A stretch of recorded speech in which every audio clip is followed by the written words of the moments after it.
agaasimihii hore ee hay-adda nabad sugidda iyo sirdoonka qaranka Soomaaliyeed ee NISA Mahad Maxamed Salaad oo ku jira saacadihiisii ugu dambeeyay ee wareejinta xafiiska hay-adda nabad sugidda oo uu soo maamulayay dhowr iyo 20 bilood ee la soo dhaafay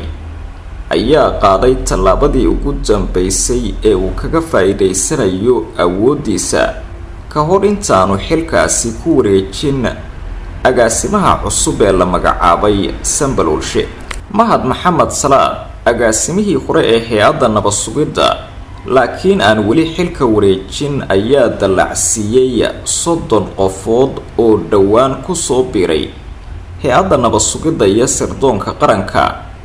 taasoo la sheegay in Mahad Salaad uu la sugayay madaxweyne Xasan Sheekh Maxamuud in uu dalka dib ugu soo laabto maadaama uu qorshuhu yahay saacadaha soo aadan in uu xafiiska ku wareejiyo Sambalolshe. dhalinyaradani 30 ka gaaraysa ee dhawaan laga qoray hay-adda nabad sugidda ayaa Mahad Maxamed Salaad u dallacsiiyay darajooyinkooda, taasoo loo arkay mid uu kaga faa'iideysanayo ka hor inta aanu xafiiska ku wareejin Sambalolshe. dadkani dallacsiinta looga dalbay madaxweyne Xasan Sheekh Maxamuud waxaa ku jira sida wararku ay sheegayaan xubno laga soo saaray halka lagu hayo dadka iska soo dhiiba argagixisada,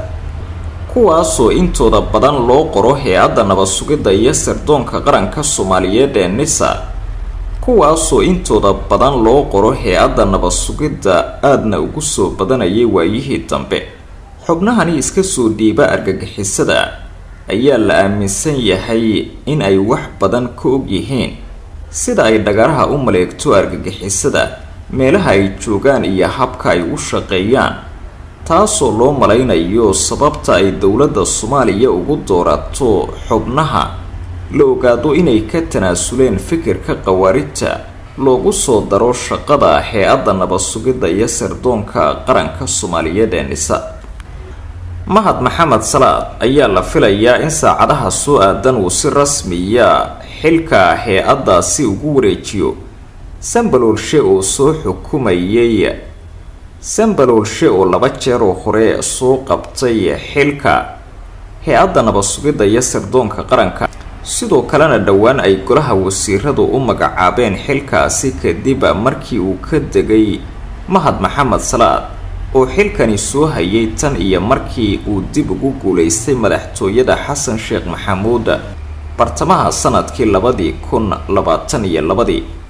Sambalolshe ayaana u gudbiyay madaxweynaha qorshe cusub oo uu wax kaga bedelayo habka ay imika u shaqeyso hay-adda nabad sugidda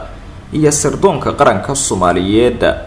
kaasoo ka duwan hanaankii ay u howlgalaysay markii uu joogay Mahad Salaad.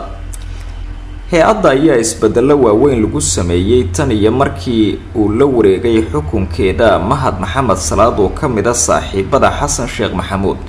iyadoo hay-adda loo sameeyay sharci iyo xeerar kaasoo ay meel mariyeen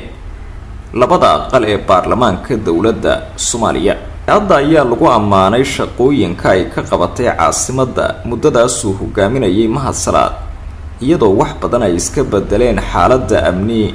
lagana hortagay dhagartii ay argagixisadu u maleegi jirtay shacabka Soomaaliyeed ee ku dhaqan magaalada Muqdisho.